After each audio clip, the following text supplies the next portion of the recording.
Assalamualaikum warahmatullahi wabarakatuh. Kembali lagi bersama saya Siti Saada dengan CV 186 dari Universitas PGRI Jakarta dengan jurusan akuntansi. Di sini saya akan membahas tentang benchmarking antara ERP Odoo dan SAP. Sebelumnya kita harus tahu nih apa itu benchmarking. Benchmarking merupakan suatu proses perbandingan suatu bisnis yang mencakup kinerja produk atau pelayanan dari perusahaan tersebut dengan kompetitor pada industri yang sama. Sedangkan untuk ERP atau Enterprise Resource Planning adalah suatu sistem yang mendukung proses bisnis mulai dari proses pengumpulan dan pengorganisasian data bisnis tersebut dengan menggunakan perangkat lunak yang terintegrasi. Sederhananya, sistem ERP ini sebuah perangkat yang memiliki kemampuan mengotomatiskan segala proses bisnis yang berdasarkan pada acuan-acuan data. Sebelum itu, kita harus tahu nih, apa perbedaan dari ERP Odoo dan SAP itu. ERP Odoo adalah sebuah sistem atau software yang bersifat open resource, yaitu di mana semua data dikembangkan dan digunakan secara terbuka sesuai kebutuhan pengguna dan sangat mudah digunakan serta diintegrasi. Odoo ini meliputi berbagai aspek, diantara ada CRM, e-commerce, penagihan manufaktur gudang, akuntansi, manajemen produk, dan manajemen stok. Sedangkan untuk SAP atau System Application and Product in Data Processing adalah sebuah sistem perangkat lunak yang berbasis ERP dengan modul yang lengkap untuk mengelola serta memanajemen bisnis perusahaan pada usaha yang besar, menengah, ataupun usaha yang kecil. Untuk selanjutnya kita akan membahas terkait perbandingan dari ERP Odoo dan SAP pada beberapa aspek. Di antaranya itu ada yang pertama, cakupan akses user, yang kedua ada biaya yang dikeluarkan, yang ketiga bisnis yang cocok, dan yang keempat UI dan UX. Berikut pembahasannya. Pada aspek perbandingan pertama yaitu cakupan user, di mana Odoo sendiri memiliki 5 juta pengguna dari 120 lebih negara dan 2.550 partner di seluruh dunia. Sedangkan untuk SAP sendiri itu memiliki 60.000 pengguna perusahaan di dunia.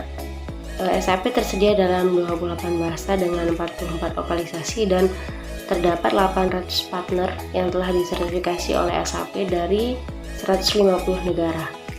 Dan selanjutnya untuk aspek biaya yang dikeluarkan, Odoo sendiri itu mengeluarkan biaya untuk pembelian satu kali dengan 3 paket dikenal dengan paket mula dengan biaya kurang lebih $1.357 untuk setiap pengguna.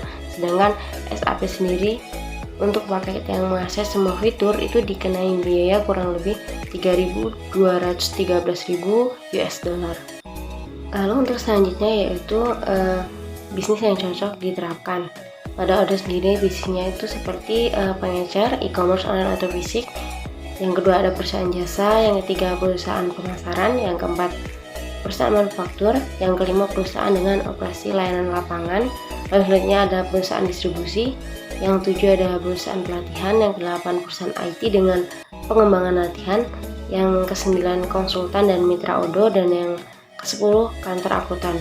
Sedangkan untuk perusahaan yang telah menggunakan Odoo itu yang pertama ada Toyota, yang kedua ada Philips, ketiga ada Intel, yang keempat ada Dell, yang kelima ada Coca-Cola, keenam General Electric, ketujuh Marks and Spencer, Netflix, dan yang terakhir Deutsche Bank.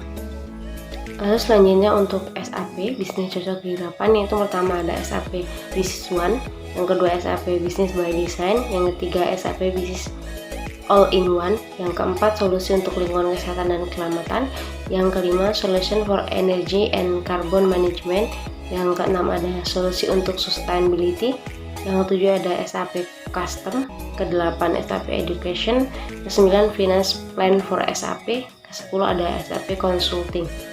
Sedangkan untuk perusahaan sendiri yang telah menggunakan SAP, yang pertama itu ada PT Bank Sentral Asia Tbk, yang kedua ada PT Pertamina, ketiga ada Garuda Indonesia, keempat ada PT PLN Persero, yang kelima ada PT Telkom Indonesia, yang keenam ada BMW Indonesia.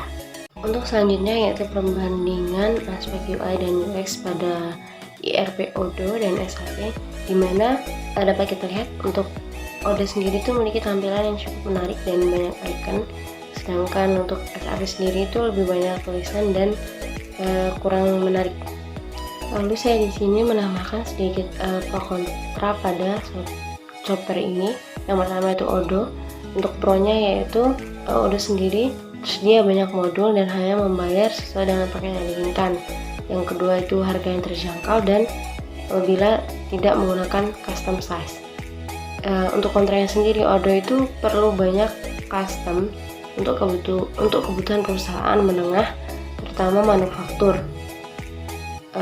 Yang kedua, untuk fitur payroll dan timeset, meskipun tidak login ke aplikasi, tetapi perlu membayar lisensi user apabila kita ingin melacaknya di dalam sistem. Jadi untuk pabrik yang besar itu bisa memerlukan harga yang cukup tinggi. Mungkin cukup sekian pembahasan yang saya sampaikan, kurang lebihnya mohon maaf, dan terima kasih atas perhatiannya. Wassalamualaikum warahmatullahi wabarakatuh.